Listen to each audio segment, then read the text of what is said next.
for our friends who are overseas, right, you can actually download on Google Play Store on your Android hardware and can start to DIY. Can let me know your control station and email. I can enable the features out for you also. So in Singapore, we also partner with Samsung for the hardware purposes. So these are some of the events that they bring us along. And you can also learn about us in the ACI for some WSQ courses. So you can also have your own app and your own website, right? It can be integrated to the point of sales, and everything is real time sync. So we always have a friend or who is always late for lunch or dinner. In this case, it's me. So let's say I was late, and then the waiter can take the order. I'm going to show us some videos about the customers taking the order on premise by themselves as well. So give me a moment. Let me find the videos out.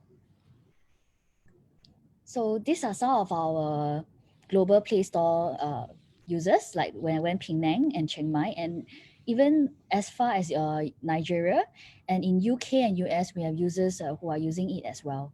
So now it's let's say for the waiter to take the orders, right? We actually have like over here. So this is one of the Chinese zi cha shop. So what the lady does, right? She actually greets the customer, and even though if the customer actually, I'll show us another video where the customer scan the QR. But if they want to have a manual QR, it can. I mean the paper printed version, it can be done. So you can see that the lady will just press all the orders in. As the video is a bit long, as she's taking very long to like take this video, we can see that the moment she keys the order onto the mobile phone, right, in this shop, right, they actually also have a point of sales over here, kitchen printer inside, as well as they even have another desktop just for the runners to actually consolidate all the orders over here. So it's quite rare that, you know, a Tsa store actually wants to go digital in Singapore. Like most of them would just like carry on using their their cash payment. So this one, right, is one of our shops also. It's a social enterprise whereby the users are not able to basically they are very short-handed also. So what the customer does, right, they open their iPhone camera. So just using the camera alone, so the customer can see the menu and they can see your full menu, and you can take time to let them know about your menu. And then once it's done, right, it's immediately sent to the kitchen to print out. I will just on the voice so that I you can know that see. the printer, right, Okay. really prints out. So I think she's taking too long to take the order. So you can hear that just now the kitchen printer, right, really just sounded by itself as well. So Mm-hmm. you can also see the receipt or the payment type. So the tablet, right, is actually over here at the shop. So everything, right, is all linked to the tablet itself as well.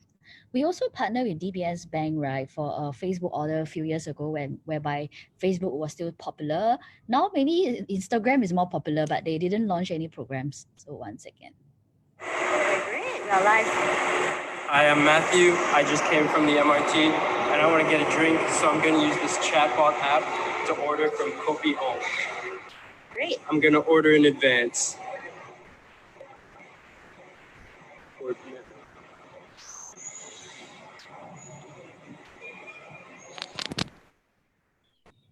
Not sure if you can see the screen. Let me just tighten it.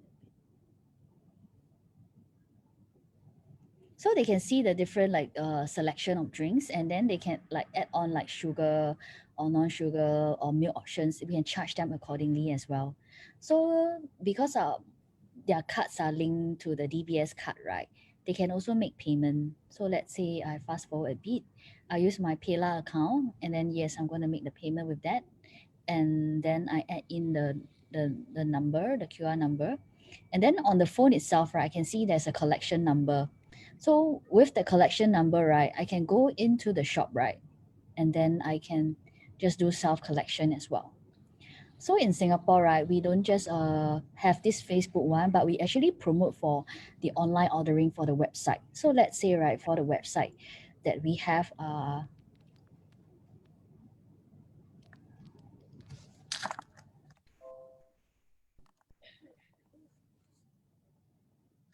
currently, this shop is not open. It's actually in Millennium Walk. So what they do, right, can check out from the Facebook video as well. What the customer does is that, let's say they already at this, they can see the menu. select them accordingly and add them to cart. And once it's added to cart, right, they can actually confirm and then it will be sent to the kitchen, very much like the same videos that I've just shown you. It's all integrated even to our Google Pay program. So Google, right, they actually launched a program. Let me just แล้วเท่าไหร่เนี่ย150ไปถึงไหนเนี่ยไปถึงไหน So Google is trying to launch their own micro app program. So how many of you have your WeChat account? They're a bit copy like China, whereby there is this mini app program within WeChat. So for Google, right, you just need to download an app called Google Pay Singapore, and there will be shops that's available. So let me share more with you. So in the Google Pay app, right, you can discover, you can select the menu, can personalize, and you can make payment. So this is the Google Pay app. You can make payment. It's linked to your PayNow account. And then for businesses, right, let's say for your shop, right, it will appear over here. You can actually do food ordering, or you can even do movie tickets. In Singapore, they're working with Shaw Theatres, and they're working on GV as well. So it's this customers, right, as an example like GrabFood, all this, right, it's the same experience. You can see all the merchants. So all these merchants, right, all the orders, right, will be linked to the FoodZap's point of sales. It can be a mobile POS or it can be a POS, and we will receive the printout immediately by Google Pay itself. So this is the Google Pay program that we have, and it's linked with Google Pay. So they would like to launch it probably after the COVID period. So one of the ways that we help merchants is that this online menu that they have, right, is not just for Google Pay, but they can have their own website to take orders, and it's also linked to their point of sales, meaning that it's a full integrated solution. They don't need to have like so many other platforms. Yeah. So Siraj, this is like the end of my presentation. So if they have need any inquiry, they can let me know. Yeah. Thank you, Rina. Hmm. By the way, I am Zaha, your Oh, sorry. host for today. Yes. Oh, sorry. So sorry. I actually presenting for the Kosh group. No problem.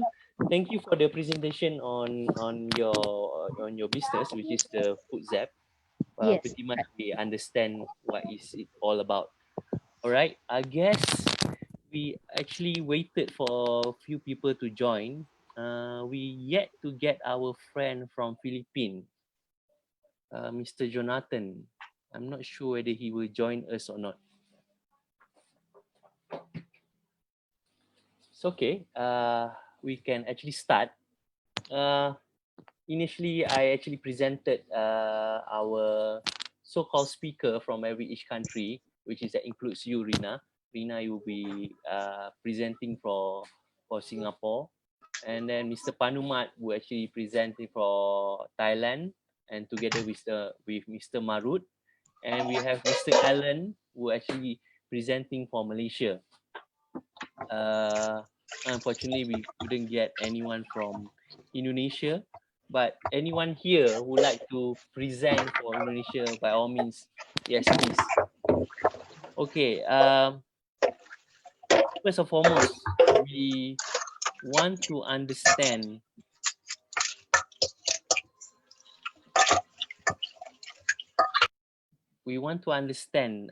how do business actually transform from traditional to digital. I can literally share my own experience that we have a retail store, and our retail store literally do not use any form of digital, except for, of course, we have a computer, we have a phone. However, most of our transaction is mostly done offline, whereby people come to the shop and they pay by cash or they pay by card, which is a credit card or debit card. And also our stocking is all manual, where we call it stock num. So most business eventually transform from traditional to digital.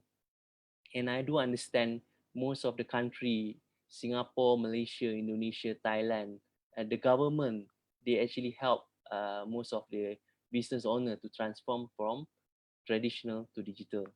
So now, where the right time for most people to actually convert themselves from traditional to digital, whereby we don't have a choice that we have to do digital marketing.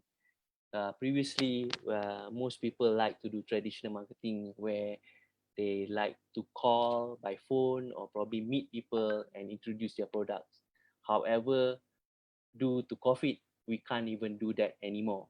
So I would like to understand the experience that people face. I mean, everyone face in this group, from transform to the manual or probably the traditional to digital. So we are actually have few questions that we already have here. So probably we can ask a few of our speakers based on this question. Well, first question, what are the main challenge faced when you convert your business from physical shop to e-commerce? I would like this question to be answered by Mr. Panumat, who actually the owner of Nunu International, which is number one brand on Muslimah fashion in Thailand. So he has a shop in all the southern Thailand province, where in Hat Yai, Narathiwat, Patani, Yala. So now I got to know that he is also facing that he can't open his shop in Hat Yai. So however, he told me, Alhamdulillah, his sales for online has been increased due to this COVID.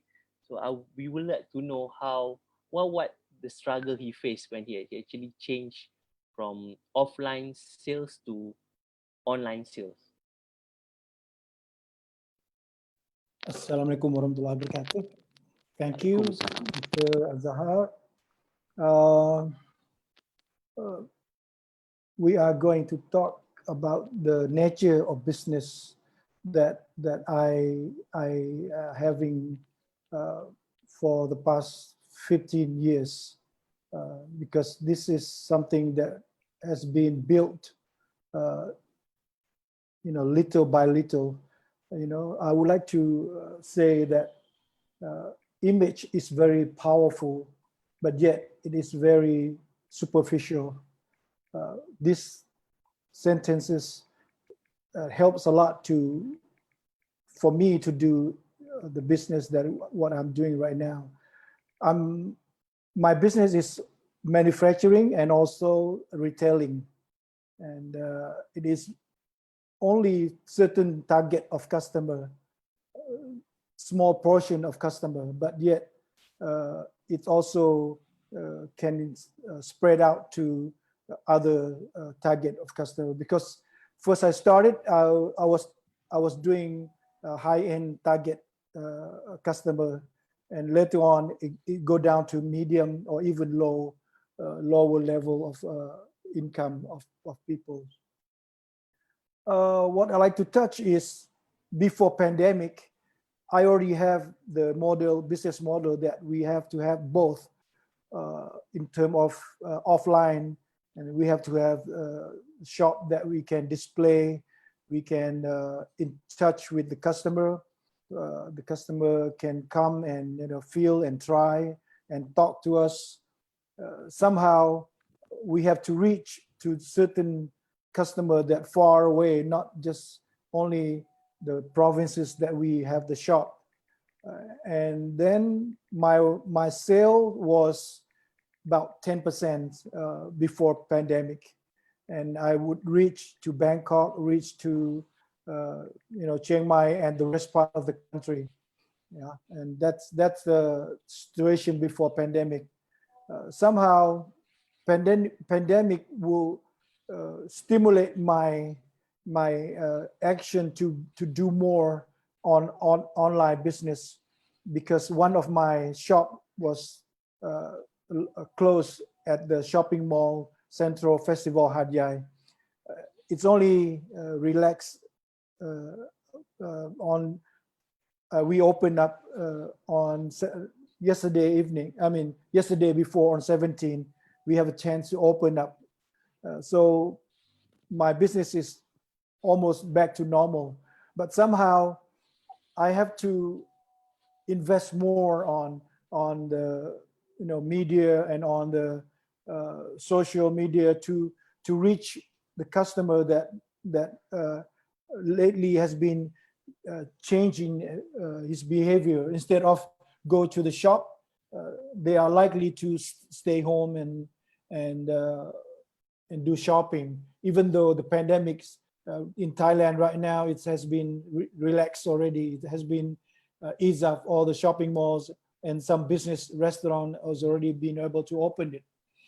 So my challenge is now to balance out the what we call the focus or the investment on media on online business. Have to go open up the website, Nunu International, our own website, for them to be able to shop easier. And also I have to go for bigger company website platform on Lazada and all that, because they are very powerful company to do the selling. And like you said, my sales just this month it increased more to 20 or 30% in the total of the whole sales. And somehow my sales at the shop only the same as the last year's. So I think the for me to invest more on the platform of the media, doing more advertising, to hire more people, more staff to do the online business. That's the whole idea. And also tourists is something that we expect to come back. I don't know when, but my shop is also depends on the tourists also. Okay, that's good. Just Okay. roughly, that's about that. That's roughly how you manage the offline to online. Great. Back to the sentence that I just said. Just keep the image going and keep it going, even though your product is very expensive, but still they can see how good is your product. Yes, correct. Yeah. Thank you, Mr. Panumat. As we all understand that converting to digital business, digitalizing your business is not only in marketing. As we all can see, most people are talking about digital marketing, whereby you use Facebook, you Instagram to market your company, to market your brand, to market your product. However, there's also a different kind of digital need to share, something like how the HR to be digitalized, how is the admin, how is the finance. So maybe some of you can share, maybe Mr. Allen can share how part of digitalizing that he believe in, because we know, by the way, Mr. Allen is actually running a IT company. He is focusing on security. So maybe Mr. Allen can share in terms of when you go digital, there's one thing that you need to understand is about the security of online. So maybe Mr. Allen, you can share us in regards to that. Hello everybody. Hi, my name is Alan. We have a company called Glostech, and we are into the IT security. I have a presentation, but I'm not ready because I'm on another video call. If you have preempt me, I should have already brought another stuff here. Anyway, what we do is that in the digital world, more important thing is you need to take care of your cybersecurity in terms of if you have your cyber sites, if you have your for example, if you have your apps on your mobile, apps on your website, these are all these open a lot of opportunities for a lot of cyber attacks. So what we do is that we provide a service called managed web security services where we outsource, we provide a 24/7 sort of like a monitoring services where we looked into your entire cybersecurity services of your need. So this will be this will be a cost center that you don't have to have. You outsource it to us. We do that as a managed web security services, and I can share that with you right now later on. Yeah, but later on the next I can pick up some of the slides. But I am really caught off-handed with this because I didn't know that I need to present something. Well, I will do that in a later stage once I get into my computer and I'll present them. Give me a few moments. I will come back with the slides. Thank you. Thank you, Mr. Allen. Sorry for the sudden. So yes, where we have Mr. Panuman and Mr. Allen shared that in regards to the digital matter. So I would like to know, most of you who came here today, what do you all understand in terms of converting your business towards digital? Maybe we can have Mr. Siraj. Yeah, hi. All right, hi. Thank you, Zaha. I thought I should share a bit about this. So, shifting to digital platforms, I think something that is very necessary in today's times. Our business is about. By the way, can you guys hear me? Is everything okay? Can you hear me, Zaha? Yes, I can hear you. Okay, thank you so much. Yeah. So, it's something that caught us, I would say, by surprise. I think people who know us Torch or know Siraj know they love a good teh tarik and some curry puffs as part of the meeting rather than Wi-Fi and bandwidth. So having a company that actually focuses much on face-to-face meetings, going on the ground, searching for companies, um, meeting them, we had to actually adapt how we do our business, how we actually meet people, how we match businesses to online. And in fact, that's the birth of this Zoom networking. Previously, we did actually have some sessions at our office where we invite certain speakers. In fact, Zaha himself has ever spoke at our place. Some of our friends from Kelantan, Malaysia, and so on and so forth. So I believe we have to shift. So for us, at least at Torch, we shifted to online networking sessions. We are looking at how we do business matching meetings also online, and on our education arm. Again, we were doing more one-to-one classes where we go to our students' homes to give personalized tuition. But that also we have to adapt it and move towards online where we do our online classes through like Google Hangouts, through Zoom networking, and also using learning management software where we can actually mark assignments, we can actually exchange assignments, give feedback online. In fact, if you ask me, all these functions were available to us many months or maybe years ago also. But we didn't take caution about it.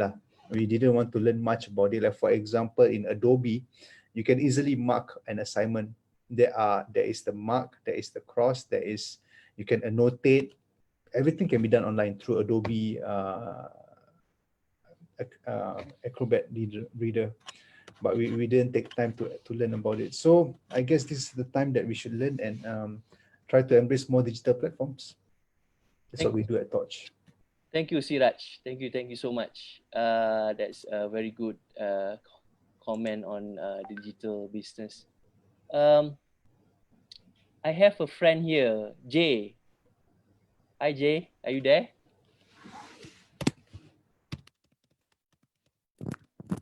Yes, I am. Hi. By the way, Jay is from Malaysia. She is one of the person who represent one of the oldest women organization in Malaysia. She's one of the most important in that organization. That's how But I she's not met. old, lah. She's not old. She's Oh not old. no. She's still young. So she play a quite a big role in that organization. Jay in business, she actually run an event organizing company. So maybe Jay, can you share me how how do you convert your business now towards this pandemic matter? All right. Thank you so much, Zaha. Thank you, Siraj, for inviting me to be on to be here today. Well, okay. As Zaha mentioned just now, I represent.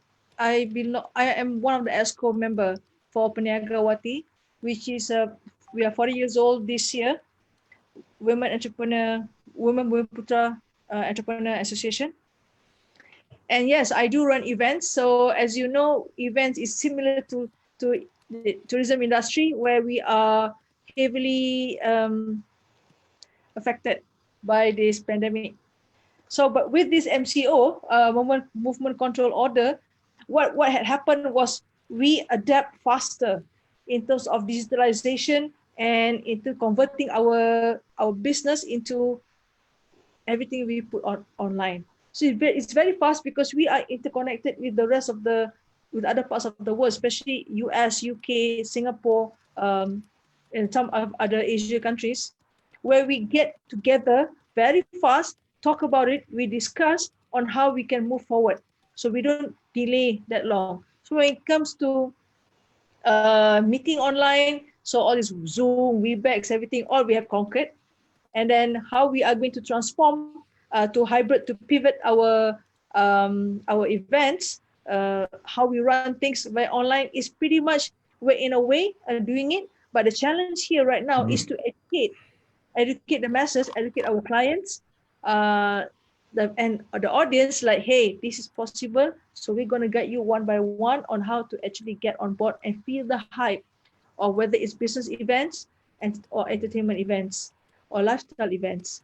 So yeah, so we're on it. Thank you, Jay. Thank you, Jay. Hi. We have Mr. Marut here. You want to ask a question? Yes, Mr. Marut. Hi, I have a question for Jay. I'm interested in what you're doing. You are in the event organizing business, which I also have a very close friend of mine who is one of Thailand's major event organizer and suffering the same fate, with the pandemic. So I'm interested when you said that you try to digitalize your business into to digital transformations. How exactly can you transform a physical event into a digital platform? Or well, many of my friends have been talking about organizing event online, but how can you really actually make that work for your clients when they are so used to physical events? Or have you ever actually overcome that obstacle? Hi, Mr. Marut. Yeah. Thank you for the question. Yeah. Yes, we have. What happened was, when there's a lot of events being postponed, Yeah. and some are eventually canceled, what we did was go back to the drawing board and see how we can actually, so we go back to the main objective. What is the event supposed to achieve? So when we go back to the drawing board, we look at it and say, can we do this online? So we're using whatever platform that is already available. So we don't have to reinvent the wheel. We just have to put together a group of tools, event tools that we can actually use. So for example, we have business events, let's say a conference. Of course, it doesn't it will not give you the same kind of effect how things were run before, in terms of we chit chat live, we go for coffee, and then we discuss at one corner of the ballroom. Okay, it doesn't happen. It cannot be happen that way. anymore. So what we did is put the speakers up online, teach them in terms of how to interact. For example, speakers on stage, when they present, it has a different kind of feeling when you're actually presenting on a small little tiny webcam on your laptop. So the feel, the vibe is different. So this is also we went extra mile in order to educate them. This is how it's going to be done. Registration online is easier. Payment online, we use payment gateway. So these are the kind of things that we put up what is available digitally that can replace the on-site checklist of things to do. Okay. Oh, Thank you. Organizing, yeah. Thank you, Mr. Marwat. Thank you, Jay. Jay, there is a question for you. Is that how some of the e-expo happening nowadays? If I'm not mistaken, there is Mihas. They said they're probably going to continue in somewhere in July, but with the current situation, I do not know how it's going to happen. And September. Yes. There's something happening in India promoting electronic expo, halal expo something. So will people get used to this kind of going to expo without going to the expo? You know.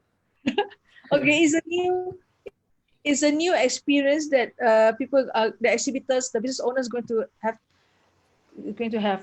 So when it comes to MIHAS, for example, it's huge event under government banner. So it depends on how the exhibitors have to get used. So it's going to take time to educate the exhibitors. This is how we're going to have your booth online. So people go. There's a system. There's a software that currently either it's going to be launched or going to be relaunched, that you can still go to a room, to a breakout room, and also to a exhibition room where you can shop at the booth, everything via online. So it's going to take quite some time, but eventually we will get there where you can see 360 degrees view of the whole exhibition area. That is also possible. So I've seen it. It's just a matter of how we're going to get the buy-ins from the exhibitors. Like, hey, let's do this. Also the buy-ins from sponsors, because it's going to be a different kind of mileage that they will be experiencing. Great. Thank you, Jay. Okay. In regards to Mr. Panumat, there's a question for you, Mr. Panumat. How do you target seniors in the digital marketing? It means like, how do you target the senior citizen? Yes, senior citizen who don't really use a smartphone, but they also want to go and shop. Well, it's a tough question. I never thought about it. Senior, because our product is mainly untuk Muslimah, whereby our target is the choices. I think I would say the choice because it's certain group of product that not all people interested, because some people, when they look at the price, they turn away, right? Some people, they want to know more why they are so it's beautiful, you know. So I mainly target on the image of high-end and beautiful and quality product. That's how I target. And then because if you're talking about senior, maybe they don't care much about the beauty. Maybe they just care more on the look and the modest and the quality of the fabric. But my product is target even more than just that, with the designing and with the additional accessory with crystal, Swarovski. So I never thought about it. But however, we do have kain sembayang telukong that also the target to the senior, or actually all of them. But somehow I target to whoever wanted to give the present, right? Not directly to the senior, to the kids, to the family who wanted to give the present to the senior. So the image is, this is the best for the ma or nene or ato, because I stress on the feel and the softness and the beauty of the fabric of the kain telekung. So if you are talking about the senior people. Okay, thank Thank you, you. Mr. Panumat. Okay, I got a cue. We left just now for the security part. Mr. Allen, are you ready to share again on the security part? Okay, all right. I will put up my slides again. Yeah, sorry for that. Put it up now.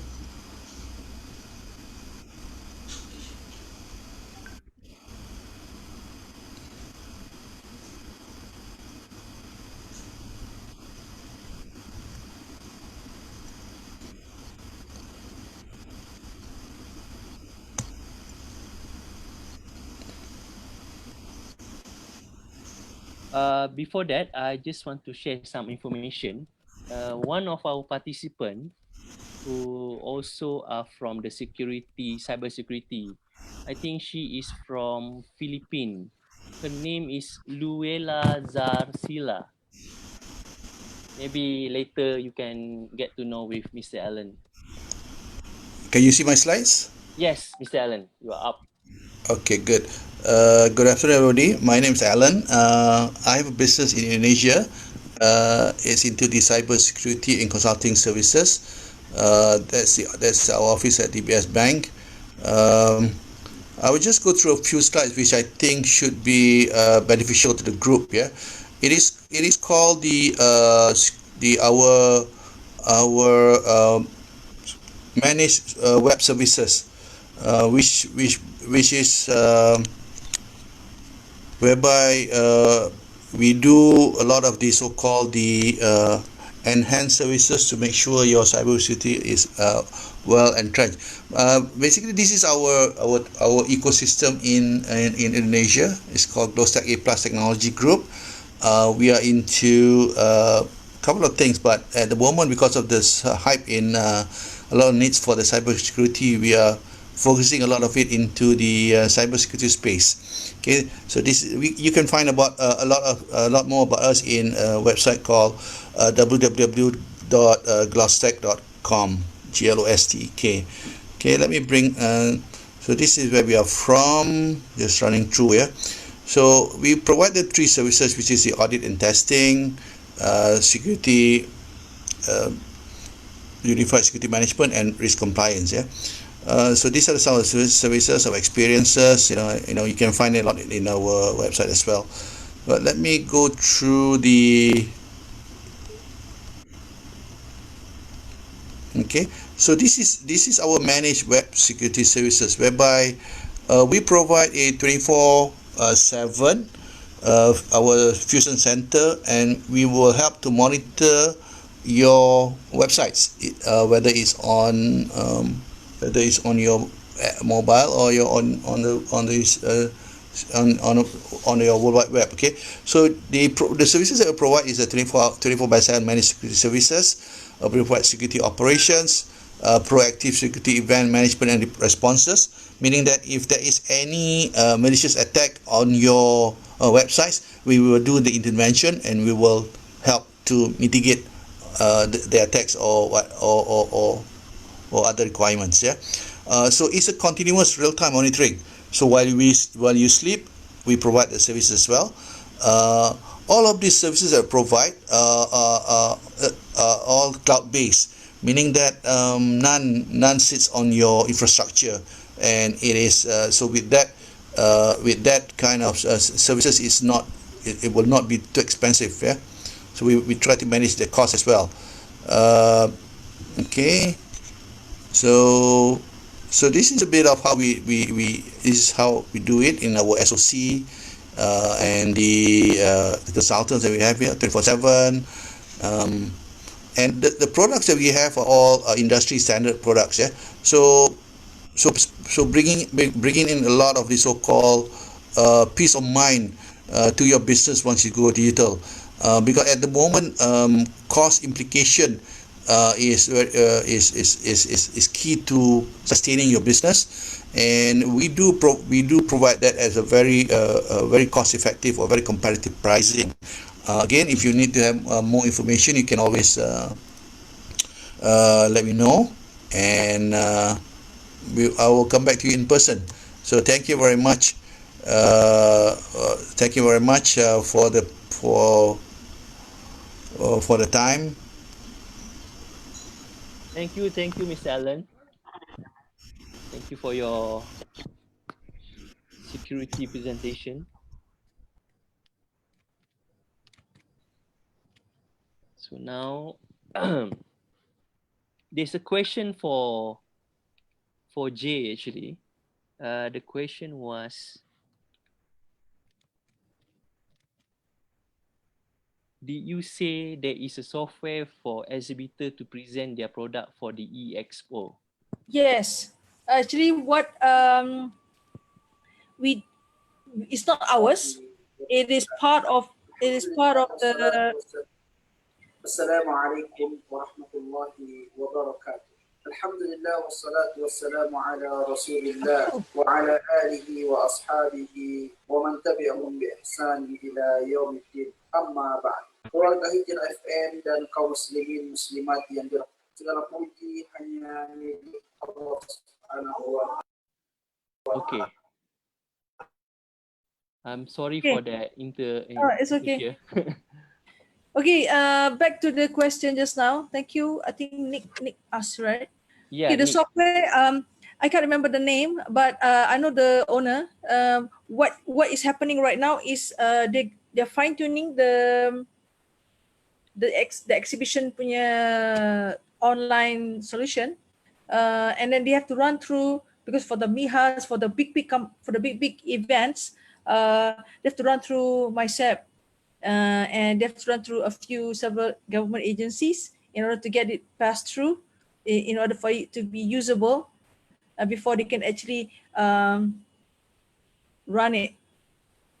Yeah, so I've seen it in a way that it has been demoed to us, and see how we can actually be done. So this usually, when it comes to expo, is the venue owner that are required to have the buy-in. Means because the floor plan and whatever that is made available by the venue owner, that is very much have to be integrated into the software. So that part, the venue owners, we have to have will be briefed on how it can be done. So I will share with you, but you can actually email me whatever inquiries you have, so I can check it out for you. Because we are not, when it comes to big exhibition and expo especially, the venue owner needs to work together for the solution. Thank you, Jay. Thank you, Jay, for answering that question. I have a question for any one of you who willing to answer my question.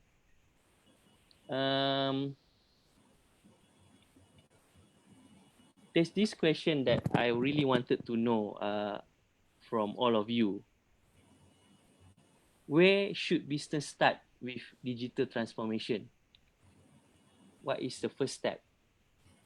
I mean, everyone have a different kind of understanding. As a retailer like me, the first transformation would be digital marketing, and not all business would go for digital marketing first. So we would like to know, any of you would actually go with another digital, maybe digital HR or digital admin. Any of you would like to share? We have here Miss Danisa. Okay. Desi actually. Denisa Okay. is my company name. Oh, sorry, Desi. Yeah. I thought that we should just go through the simple one is media social, like Social media. Okay. social media like we use every day. In Indonesia is very popular with WhatsApp. WhatsApp. Okay. Yeah. Now we are uh, getting to make a crowd in WhatsApp by uh, changing connecting by WhatsApp by sharing the contact number WhatsApp and make how to make a selling in WhatsApp. The Oh first yes, correct, correct. I thought the first step is the simple where you always go make a crowd that we should go digitalize with that. Maybe we have to also we have to making offline meeting after this COVID, yeah, a meeting and also the digitalized the Yes, online. correct, correct. That's all. Thank you, Miss Desi. So what Miss Desi trying to explain is that in Indonesia, people use WhatsApp and Instagram for engagement. So there is this WhatsApp for business, right? So they actually promote your product through WhatsApp. So that is probably part of how you actually promote your product through digital. Anyone else? Okay. Hi, Zara. Hi, Mr. Khairuddin.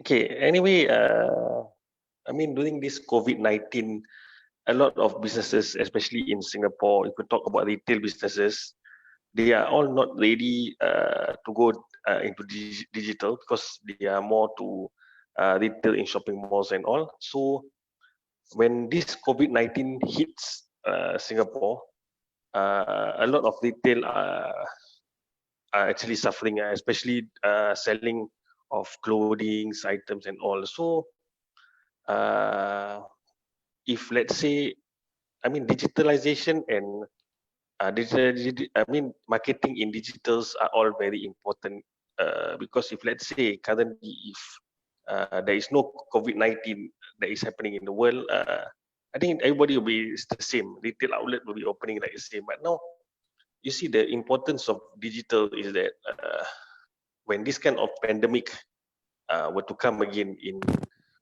hopefully it won't come, but if it were to come again, I mean, everybody have to get ready and prepare for digital platforms and marketing lah.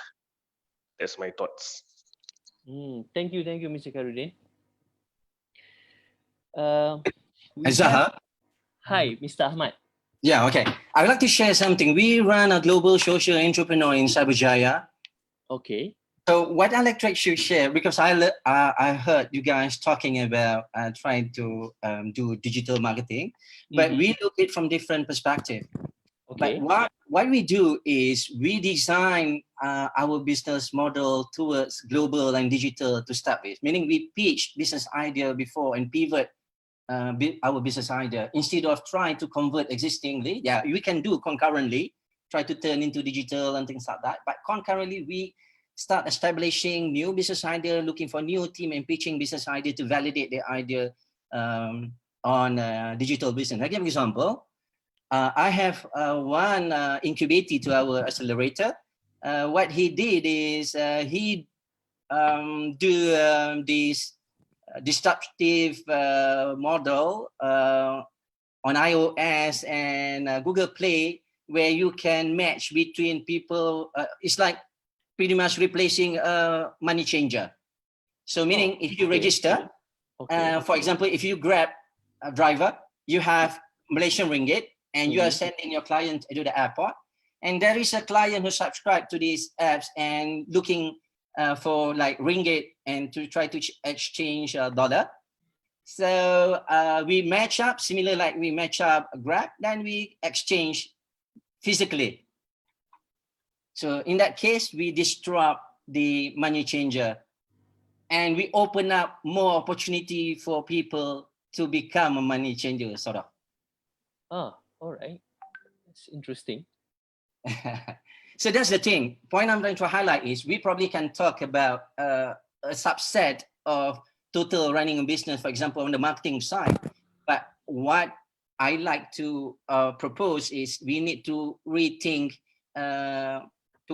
you guys to come up with or validate your ideas on digital business from the very beginning and start looking for talent. Currently, it's a good opportunity to find good talent because many companies are retrenching and things like that. So look this crisis as an opportunity.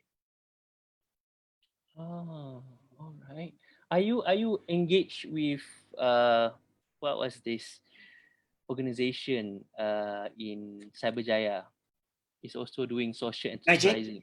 Yeah, Yes, we at Magic. Our office is at Magic. Oh, okay, great. So we train entrepreneur. For example, I have one entrepreneur who are visually impaired, and his company in Pahang. He's already the company already being accredited by Magic, but what he do is he do digital call center in Pahang. Oh. So that's what I mean. We find good talent. Then we look at the strength of this particular talent and we come up with a business model when pitch the idea and we pitch for talent. So once we got the seed fund, then we accelerate from there. Great. Maybe if you have all this what you shared just now in writing or probably a presentation in slide, you can actually share those in the group, in the WhatsApp group, so people can look into it. I'll do that. Thank you, Mr. Kamal. Thank you for the sharing. Thank you very much. Okay. Next, I'm just wondering, Mr. Joey, are you there, Joey? Hi, Joey. Okay. The rest of the people in the group, Joey is a Malaysian who currently live in Thailand.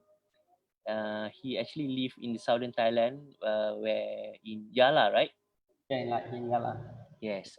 Joey is our friend who actually runs event for the Thai business owners. So he actually promote Thai products in Malaysia through his event. So I'm not sure whether he's still doing that or not. However, he actually just opened a shop in Yala. We call it a Wang Mat. And he's also looking for any one of us who want to share their product at his shop. He probably can start select, and probably if there is a market there in southern Thailand, he can actually help. So Joey actually a friend of Mr. Panumat as well, if I'm not mistaken. Do you have anything that you want to share, Joey? You eager want to share something yourself. So I'm just trying to engage with you. Hello everyone. I'm Malaysian stuck in Thailand during this MCO. Basically, yeah, some familiar face in this group: Mr. Panomat, Kamal, Zaha. Thanks for the networking session. Basically, I'm in event management. I'm doing Thai festival in Malaysia since year 2010 and be going around Malaysia. So that's our core business. And then we are engaged. I mean, me, Panumat, Sarah, we are engaged in these programs called IMTGT, the Indonesia Malaysia Thailand Growth Triangle, that has been there for more than 20 over years. And between my journey, we have a lot of business matching and all, but I realized there's a problem in terms of language and networking and products understanding, also culture in bringing Malaysia products to Thailand and also Thailand products to Malaysia, which explains why I opened an outlet called Wang Mat in Yala. It's my pilot project. It's supposed to open on March, but we have to put it on hold first because of COVID issue. But we tried doing things online, and currently we have one of the products that we bring in from Malaysia as our pilot products. We should have about 300 to 500 cartons order starting next month. Only one products, and we have few more products lining up. So for those that is in other country like Singapore, Malaysia, or Indonesia and Philippines that you are interested to maybe try the products in Thailand markets, you can actually contact me lah. And one more thing, I'm doing F&B though, so it's only food and beverages criteria. Thank you.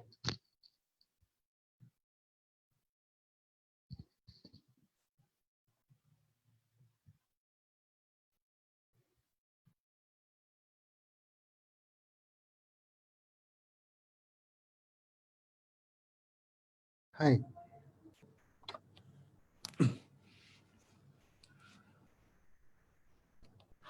Yes, Mr. Josh. Yeah, sorry. Okay, yeah. I just wanted to add on a bit about what Kai's question just now, because there was Ahmad sharing and then Joey also shared. So I didn't want to interject.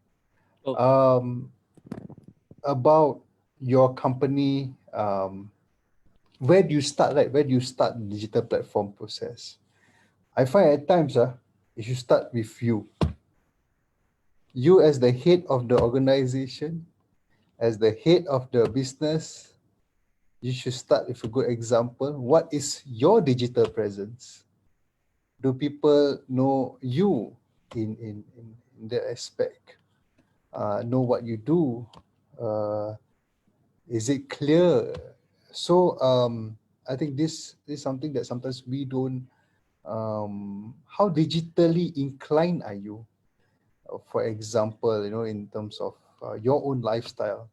So if you have a digital lifestyle, you pay bills digitally or something like that. Now I think it will translate to your business also. Then you will see the need for automation, for you want to do things that are productive. Just do it online for your business also. Like for example, like in certain websites, I find there are what do you call it, chatbots. Yeah, chatbots, right? You don't need to talk to people. I mean, I love to talk to people, but I guess this is the way it goes. You just have a chatbot over there, and then you ask questions. There was once just a personal experience. I always hate to change plane tickets because I take budget and they make it so terribly difficult for us to change dates and whatnot. I hate them. But okay, you pay cheap, right? So, but there was this airline, I forgot. I think it was AirAsia, if I'm not wrong. AirAsia or Jetstar. I mean, that's the usual airlines that I take to go Malaysia, Indonesia. From the chatbot itself, which surprised me, lah. From the chatbot, I just need to enter my. They interacted with me. It asked me to key in certain my booking number or something like that. What's the flight that I want, and it was done that way, just through the chatbot. No emails, nothing and stuff like that. So I guess this is a few things that it starts from us and then it would relate to our business. That's what I feel. Yeah. That's all, Zaha. Oh, did I mute you guys? Zaha, you are mute. Oh, okay. Can you hear me? Yeah. All right. Thank you for your answers. Yes, I've been told by few people that how do you start digital is actually from you, because if you are so used to that kind of program, that process, then it's a lot easier for you to start from there. You see, the problem that I face in our current business is which there our product target market is actually from age of 25 up to 50 years old. So okay, the 25 to 35, yes, they can actually engage with us through WhatsApp, and they just like to ask a lot of questions, where I don't know whether I can do that on chatbots. I hope so I can do, because sometimes it take me 1 hour to chat with one customer just to close one deal. but Alhamdulillah, we've been doing that. We've been practicing that, and it works. I would say traditionally it works for these people. So, and we also have our customer, where we call them ibu-ibu. Some of them don't even have emails. They don't even have WhatsApp, so they actually SMS, because these customers actually comes to the shop, so they don't do online buying. So yes, so those are the obstacles that I'm facing. However, Alhamdulillah, we managed to convert our manual POS to digital, and we also managed to go into the beginning of digital marketing slowly. And yes, that's why I am very keen in regards to this topic today, because I want to know how do people start? They start from HR, do they start for admin, or do they start from marketing? So yes, good to know a lot today. Maybe we can ask question. Honestly, I'm looking forward for Mr. Nick to share his ideas or comment. Do you have anything to share, Mr. Nick?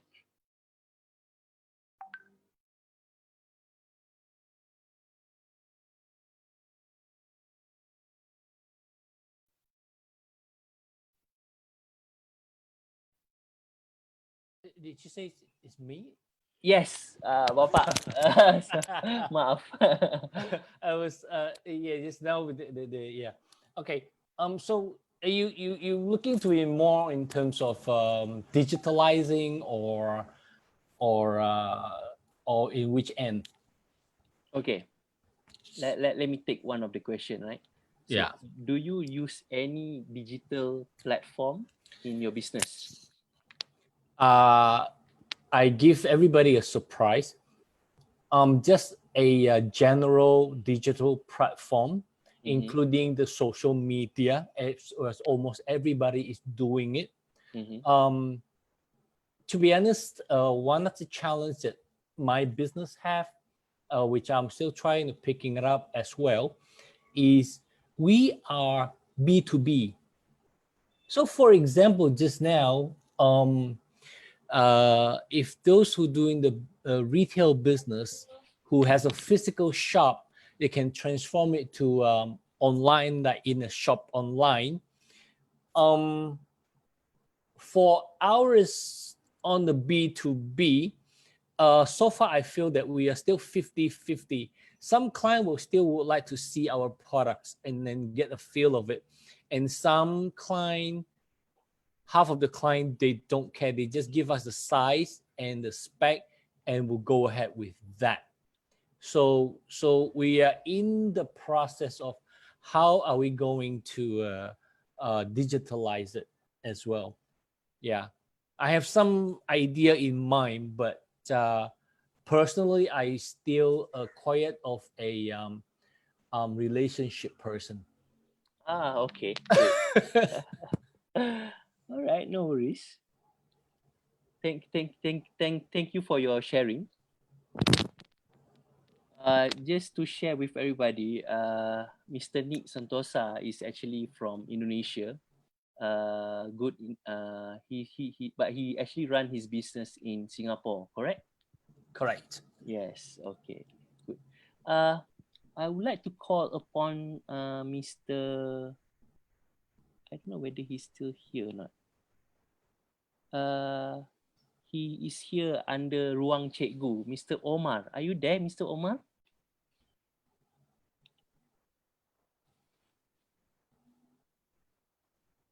Oh, hi. Hi. I'm Nurzihan. I'm actually the founder of Ruang Cikgu. I just got back. Oh, okay. Omar is actually my son. I'm like I'm not really following the discussion. Okay. All right. Anyway,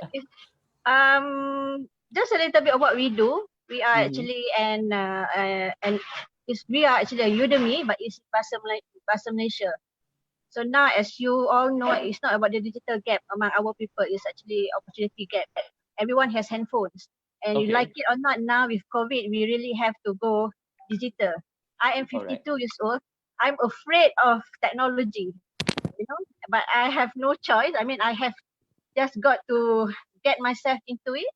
And I think the last question I cannot not don't really remember, but if I can just share, I mean, for startup like us, we are a startup, we are a 1-year-old company. What we are doing now is actually trying to get the product, improve on our product. Actually, that is for us most important. And then we will go into marketing, and lastly, then we will go into all the marketing, email marketing or whatever not.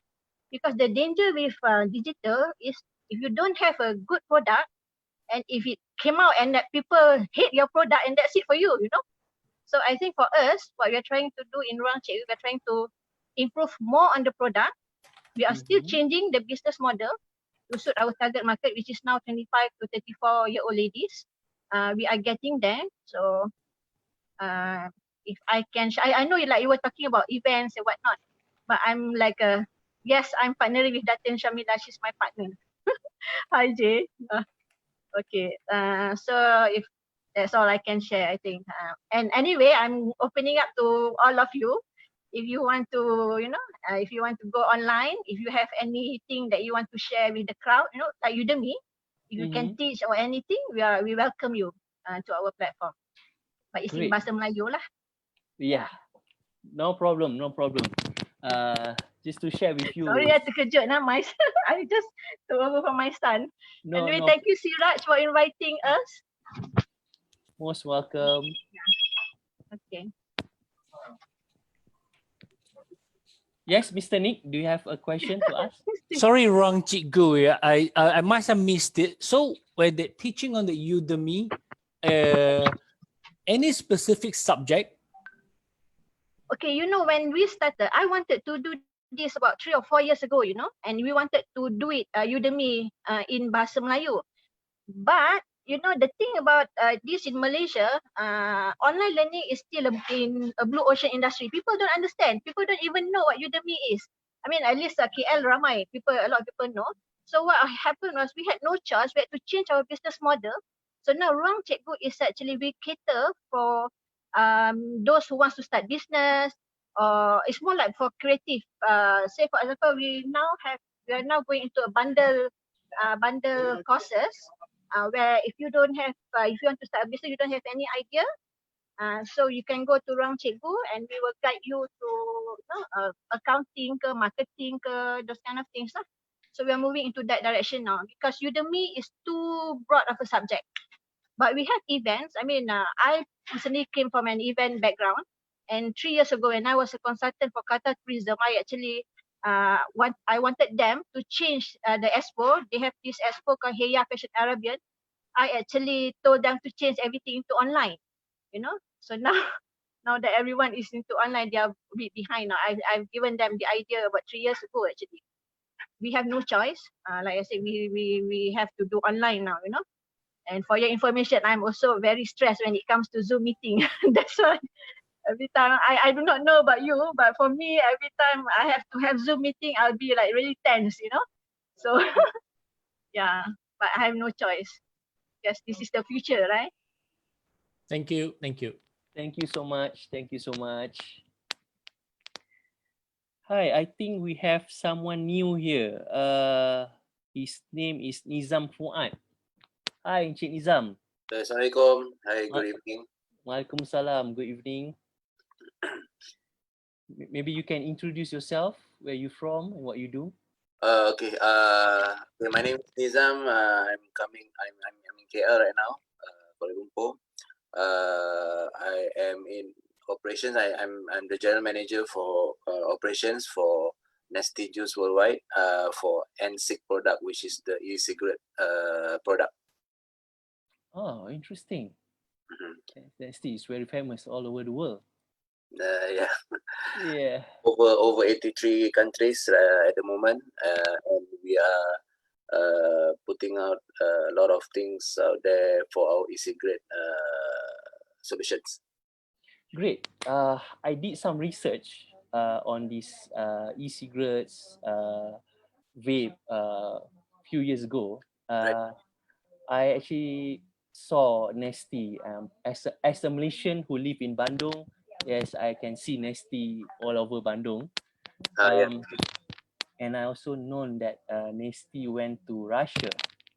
You went to Europe, and then now you are already in America, right? Yeah, we are in America and South America. So, okay, my question is, how do you guys manage to do this operationally? Do you use any form of digital to manage all this?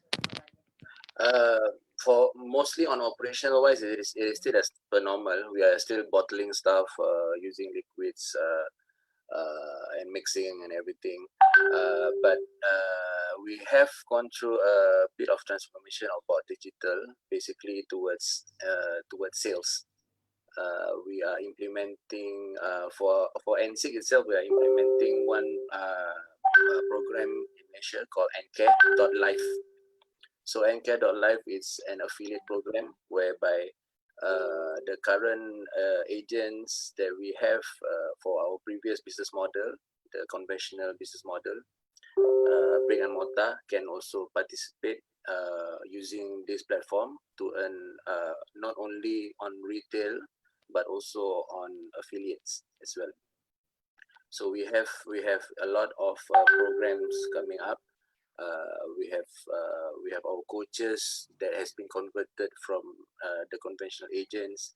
We have affiliates coming from the previous affiliate program that we conducted to cater for the current economic situation that has been ramped up by COVID-19 at the moment. So we are giving a lot of opportunities for consumers out there and also for business owners out there to participate in this program. Great. Alhamdulillah. Proud to see a Malaysian brand is out there, fighting. The only thing that is setting us back is the misconception about quitting cigarette with e-cigarette. So that is the thing that we are fighting at the moment, that we are having problems at the moment, because most countries have regulations that do not allow vaping in their countries, especially in Singapore. And then there are a few misconceptions about the vape industry itself, the e-cigarette industry itself. So there's a lot of questions out there that of course, as a consumer, you need certain assurance saying that, hey, this is a good product. This is actually this can actually help you quit smoking. All right. Thank you, Encik Nizam. Yeah, thank you for the sharing. Thank you for coming. Thank you for joining. I'm yet to get someone here. I think I saw my old friend. He just came in, Mr. Daniel Lim. How are you, sir? I'm good, sir. I'm sorry I can't on my video. I'm trying to adjust the lighting. No problem. You are so lencai already with this picture. Thanks for organizing this. So thank you for joining us. Is there anything that you want to share with all of us here in the group? No. Anyway, my name is Daniel. So I do immigration. So I help people immigrate to Singapore. So yeah, that's why I'm very interested in international businesses and people who want to set up business in Singapore. So just here to get to know people and support our dear friend Siraj. Yes, thank you for joining. Yeah, I'll on the video soon. Let me just get it set up. Yeah. Thank you, Daniel. Thank you, bro.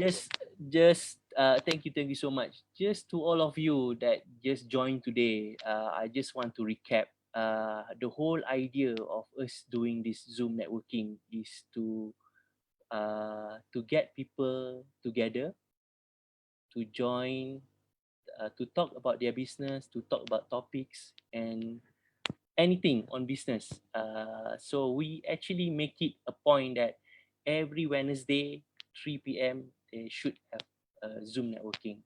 So Siraj, Khairuddin and I been trying so hard to bring, or first we brought all our friends to join the group, and then throughout our network, we would love to have more people to join. So with this kind of network, everybody get the chance to talk about their business, to talk about their problems, to talk about what they can help.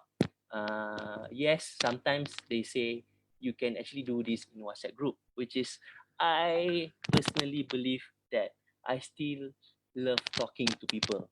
I still love seeing them and ask them from eye to eye, you know. So this is why we actually do this. Um, I saw a few people that are quite new here. I'm not sure whether they are around. Is Mr. Sharif Dan Sumite? Are you there?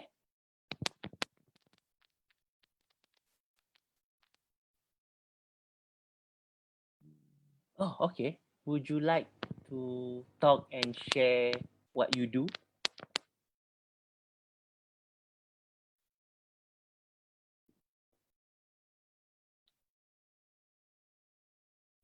Let me unmute you first. He can actually unmute himself. Oh, okay. Sure. But Thanks, Jay. but he needs to touch it. But he's there or not sure. He is, can. Touch Yeah. what, Jay? All right. Okay. Sharif, are you Okay. there? All right. Okay. Hi. Okay. Hi, I'm Sharif. My business is a tech startup in Thailand. For my first business, I do a marketplace like Lazada or Shopee, but we emphasize in halal platform in Thailand, and we are just only one in Thailand. So when we start the business for 2 years, and everyone in the meetings is beginning to the online, but for me, I'm beginning to offline because we are integrating the halal supply chain to be a digitalized. So we first launched offline store named Pinsu Store that we emphasize in the frozen food. We pivot the our website to be B2B2C, and we distribute the supplier products like steak meat and slice or salmon and french fry and anything to the restaurant and hotels. This is a new market that the firstly we emphasize is 100% for online. So when we first launched in Pattani, we build the headquarters in Pattani first, and we expand our branch to be 3 brands just in 1 year and a half. And the 3 brands we have Yala Pattani and Bangkok Ram 53 Ram 53. So we integrate the markets to online and offline like omnichannel. So everyone can buy our products to anywhere. And we just launched a new website called pinsustore.com that supports the brands to transform in the COVID situation. So anyone can order any products inside the platform, and our staff will deliver to the destination. And the websites we build can arrange the orders to any locations. And for the outside of the scope of the brands, like I have Yala Patani and Bangkok, and if the order is come to Phuket, so it's a other province.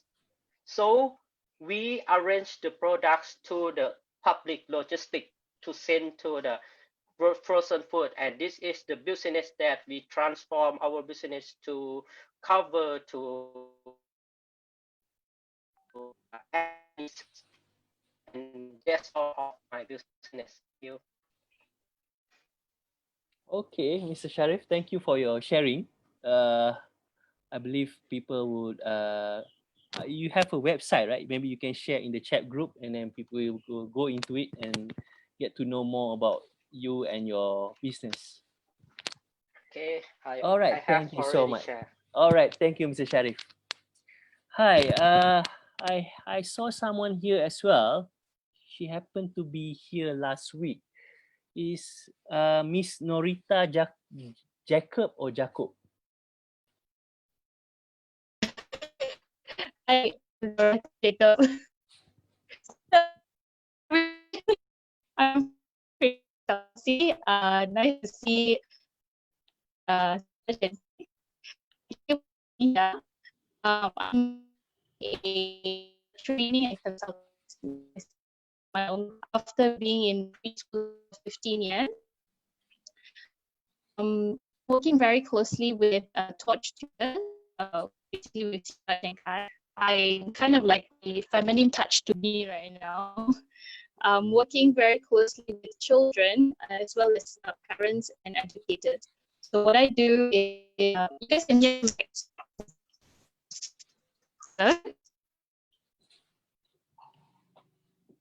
Can you hear me? It's kind of breaking up your voice. Maybe because of your line. Can you can't see anybody? So I'm just wondering whether can be heard. Okay, can you hear me? Is it just me or everyone? Lagging, yes.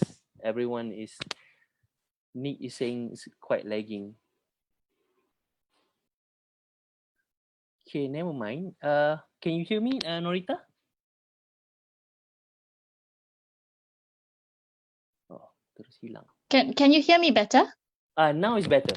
Okay, let me introduce myself once again. I'm so sorry, guys. Yes, as I was mentioning, I'm Noretta Jacob from the Safa Training Consultancy. I started this company so that I can provide more trainings and workshops for not only educators, parents, as well as children. Now, I'm working very closely with Siraj and Kai from Torch Tutors. I'm pretty much the feminine touch to their their group right now. So what happens is we are currently providing a learning to read program for children aged 5 to 7. And we in fact have promoted this to Malaysian market as well. From ayah.com, I think they actually have they posted our article about it. What we are trying to do is to provide a literacy program during this COVID situation, at least about 45 minutes via Zoom. And it has been very fruitful. I think a lot of the parents really do enjoy the program. What happens is I am physically there to read the story to them. And the reason why I choose not to record a video of me reading the story, like a lot of educators out there, they like to record the video and then tell the story. But I choose not to do that because I still want that interaction with the children. So as I read the book, I will ask questions along the way, and this has helped the children to interact with other kids as well, and also to provide their own answers and their own thinking to the group. I think Siraj has joined once, Kai as well. So they can share with you the experience. So what I'm trying to do is if we can promote this to other countries, because since we are doing this online, why not do it across board? So that is something that we want to advocate right now, especially about literacy and reading. Right. Since you mentioned that you want to do this with another country, let me just share my experience. Yeah, sure. My own personal experience. I am Malaysian. Yeah. I live in Indonesia. Okay. I learned that people in Malaysia and Indonesia have different education system. Of course, definitely. Okay? Yeah. The way you treat the children is also different in terms of when it comes to education, also different. Yes. Yes. I will speak on behalf of my children. Yeah. They go to Islamic private school. Yes. Okay. The way that the teacher teach Yeah. is literally different from what I understand. Yes, understand. Yeah. So I was just So wanted to what ask. happened is, okay, that's a very good question, because as an educator myself, I am definitely exposed to the different kinds of learning approach and teaching approach. Of course, definitely to understand the culture better, the children, the parenting style better, that has helped me to cater to the different needs of the children. Just giving you one example, I have read I have read stories to children from Gaza, in a kindergarten from Gaza. Language totally different. The way they approach the storytelling was totally different, because they are not used to asking questions, but however they look forward to it every single week. They kept asking for it. So I think it's about the kind of connection that we provide for the children, at least for that 45 minutes. Now, the reason why I chose about 45 minutes to at maximum an hour is because as an educator, we do not want them to be in front of the screen for too long. It's not very good for their health. So 45 minutes max would be the best, especially for the children at that age group. And we also do writing. So if we are able to promote writing and reading via online, that will be great, and a great platform and great opportunity. This is also to allow parents to understand, because as I do the training, as I do the workshop, parents are there beside them most of the time, and they get to hear how I actually approach the teaching. So they also get to do it at home as a follow-up. Not only that, we also provide training for parents. So I think next Friday there's a training, right? Siraj and Kai, there's a training for parents with regards to literacy and how they can help their children at home with regards to reading and writing and understanding the literacy development of children. So this is what we are trying to advocate, for parents being the first educators at home. Of course, like you mentioned, for different countries, definitely my approach will be different. In Singapore, the parents are totally different. They perhaps they are more aware and more learned about early childhood education. For Malaysia, that is where I have been touching base with Mak Ayah and also even MIA, Marketing in Asia, to promote child development and how it is relatable to the future generation, to about being resilient, about how can we actually advocate a better generation to come. So that is what I've been trying to do. Yeah. Sorry, you have to unmute yourself. So it's more like a parenting program, right? It's basically like a positive parenting, nurturing parenting as well. So for me, right now with Torch Tutors in particular, I focus a lot on literacy program, because it's very relatable to what Torch Tutors are doing. They are focusing a lot of primary and secondary school. As for me in particular, Safar, I focus a lot on the holistic parenting. Yeah, and then also not only that, I also focus on training for the educators. So I believe a lot of educators out there, they do need help and assistance with regards to motivation, with regards to being a nurturing teacher, etc. So this is where I come in to be there, because I have been in the line for 15 years. So perhaps inshallah I'm able to connect with them and to understand what their struggles are on the ground. Inshallah, you are basically in the right platform to connect with a lot of people here. As you can see, we have people from all these 5 countries. And just to share with you, those people who came from the Southern Thai, they actually speak Bahasa Melayu. So that is why Siraj and I actually went into Southern Thai because of that language. So yeah, maybe you can start from there. What do you think, Siraj? I mean, you have and Kai, you have attended my lesson. What do you think about the learning to read program and how it can actually go beyond Singapore?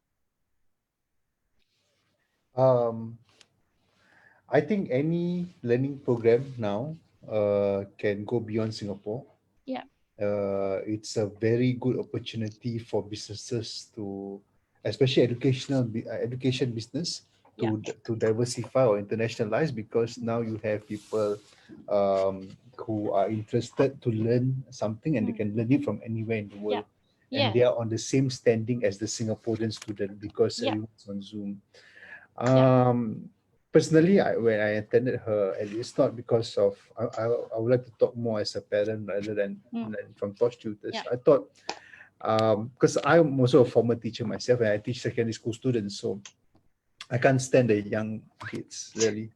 It's a different ball game.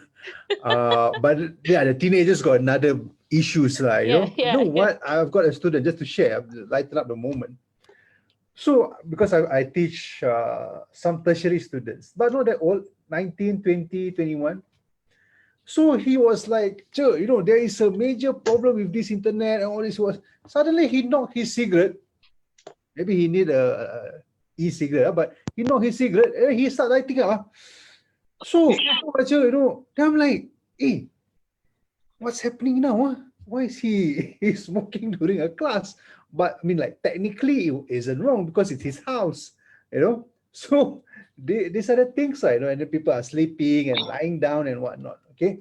So, but so when Norita says she wants to teach reading and also writing, I say, wow, how can this be done online? So apparently it can lah.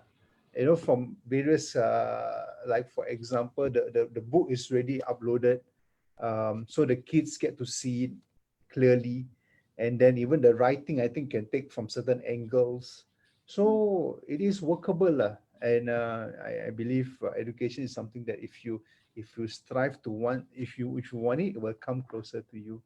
And it's also a way to make people more engaged. So as we all know, in any recession, one of the better industries that make out of a recession is actually the training industry, because people, the government will also be spending a lot in the Singapore. I think we are given, those who are self-employed, again, Farhana or any Singaporeans can correct me, you are given a training allowance of $10 an hour if you are self-employed. You know, so you go for courses and then you get paid. Maybe Zoom networking should be on that platform. So we all get $10 an hour by attending it. So that's you know, we should upgrade our skills. So I think it's a good platform. I think for me in particular, personally, I feel that learning to read should be universal. Whatever culture it is, I think that is something that we need to, I think the children have the right to learn how to read. Correct. You're right, Norita. But I got just one question for all of us, maybe as parents or students, we think. Is this quality affected? Quality or credibility? What will be affected? What is the drawback of this online platform? If you were to ask me, I think as a parent, I think not much of things are affected except for the touch by the teachers to the students, especially the preschoolers. I mean, basically, like learn to read program, which I've been joining in actively. I think it's more of the teacher and student touch. There's not much of the credibility of the tutors or the credibility of the teachers does not affect much on the students.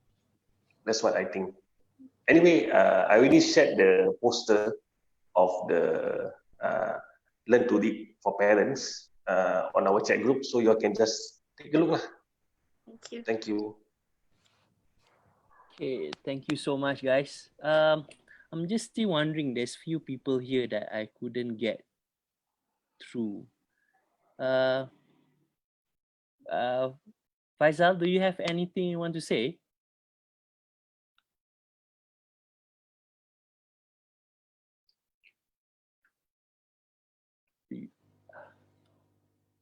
You need to unmute yourself. Okay, you hear me now? Yes. Okay, I just would like to comment on something that you mentioned earlier, Zaha, that not many people are actually willing to to jump into the digital transformation bandwagon right away, even though, I mean, given the situation of the pandemic, now is actually the time to do that, because you have less and less customer offline, and the digital platform is exactly the sure way to make yourself known to as many as people as you can. In fact, when you are in business, the more people you know, and the more people who know you, will the better it is for your business, and the greater opportunity that can come along. So, to me, the question is, when it is not if you should, or anyone should, to go through the digital transformation, because why not? I mean, Bill Gates, even he wasn't joking when he said, if your business is not online, well, then soon you will find yourself out of business. That's what he said. So, and he wasn't joking. I mean, you can see how many people are suffering when they try to linger to their past or previous success, that probably have been made during the generation before, and they have inherited the business, and they still try to hang on to that, and try not to reinvent themselves or their business, and to make it prepare, to make themselves prepare for the challenge of the digital age. So to me, the COVID-19 has exponentially accelerated the transition, and if we don't make the move now, our business could end up like, you know, another Kodak or another Nokia, like we've seen in the past, right? So to me, to answer one of your earlier questions as well, Zaha, about how exactly we should start when it comes to digital transformation, right? I did some homework into that, and I found that it's actually not really that much different when than you try to start your business offline. I think you need to plan your strategy, to plan the strategy right. Strategy really means thinking about why you are doing something before you actually do it, and so starting your digital marketing strategy is as simple as starting with why you want to do it, and deciding what you want to do, how you are going to do it, and what you expect to happen, and when and how you will measure your success. So when the why is clear, I believe the how and the what will follow naturally. The biggest obstacle that I think to in the minds of many entrepreneurs that make them reluctant to jump into the digital transformation bandwagon, I would say, is probably their own mindset. If we can overcome our mindset, that the little voice in our head, if we can manage them better, and you know, we live in the world where questions might be the same. For example, when you are in business, you all want to be successful, you want to get better customer, you want to do less job but making more money. You know, all the questions may remain the same, but the answer may be different. We are in the time that the answer may have been different to the same questions when you compare it to the earlier generation when our parents were doing business. So with the same questions in mind, but the answer to that, I think, are quite different. So in other words, what got you here right now will probably not get you there where you wanted to be. So many people in the world are trying to achieve a different result doing the same thing, which is really surprising. No, not really surprising why they're not getting what they want. They're trying to achieve a different result doing the same thing. So hey, this is just impossible. And if you want something new, some outcome you've never really achieved, probably it's time to start doing something we've never done before. So to me, I'm really no expert in digital transformation field myself, but I haven't really introduced myself to some of you who probably haven't been in previous sessions. So let me just give a little background what I do. I'm a professional copywriter. I'm an advertising transcriber and a copywriter for many of the top advertising agencies in Thailand. Probably all of them are my clients, and also I have clients in Singapore, in Tokyo, in New York, in many advertising agencies all around the world. I've served more than 200 of the world top brands like Nike, Adidas, Mercedes-Benz, and you name it. They are likely my client. So my business is really doesn't really involve any actual product, physical product. It's actually the service business, and I've tried to to me doing the digital transformation to digitalize my business doesn't really require a lot of budget or a lot of work. I just need to promote myself, promote the service that I'm doing through probably digital content marketing, inbound marketing, trying to get people to come to me, actually try to get myself to try to go up to chase after business. So the more I get myself known, the more I get people to know what I'm doing, or how I can serve them, or I can help them with their business. Then that's all I need to do, and then they will coming knocking on my door. So that's as far as my business is concerned. That's all I want to share. Thank you, Mr. Marut, or Faisal. I call him Faisal actually. So, any of you who have anything to comment, feel free to comment and suggest. You can do it personally to us or probably in the group chat. You can contact each other through the groups. Make the group very useful. Post anything regards to business, anything you guys want to share. So I want to take this opportunity to say, if there is anything wrong earlier, please forgive us. We hope we can make this Zoom networking better. I know 2 hours is quite a long time, but sometimes it probably not enough time. But I would love to make it this more often. Hope to see everyone again soon next week. Please keep posted. Please keep update on the group. So thank you very much everyone. Selamat berbuka puasa to all the Muslim. Happy holiday to the rest of you. Hope to see you guys soon. Thank you so much. Assalamualaikum. Okay, Waalaikumsalam. Thank you. Thank you. Thank you. Thank you so much. Thank you. Thank you.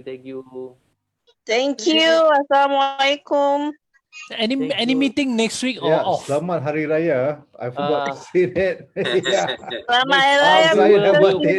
We will update in the group. Yeah. Okay. Membuka selamat Hari Raya. Tidak, this year tak boleh Singapore, sorry. Tak boleh Singapore. lah Thank you so much. Okay. I pun sekarang kita nak pergi Johor pun dah tak boleh dah pun. Cannot go anywhere also. 1 Jun. Aku rindu Katira kat Singapore. Serius lah. Tak ada, just drive down Alamak, mutabak semua. So just to share, Nizam lives in Singapore before for a long time. I think he was a polytechnic student, aren't you, Nizam? K2 student at Bedok Reservoir. K1, K2 student Bedok Reservoir. Hague Point School. Primary school. Oh, is it? St. Patrick's. St. Patrick's. Actually, entire education punya time kat Singapore lah.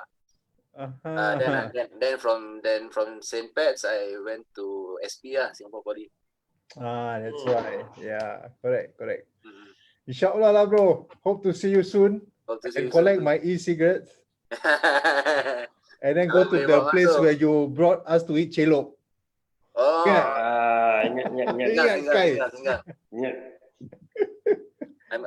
I'm going there tomorrow. Is it? Buka puasa. Kirim rasa lah. Kirim rasa. Okay. Alright guys, take care. Nice to see you all. Thank you. Bye. Take care. Thank you so much. Thank you everybody. Eid Mubarak. Eid Mubarak.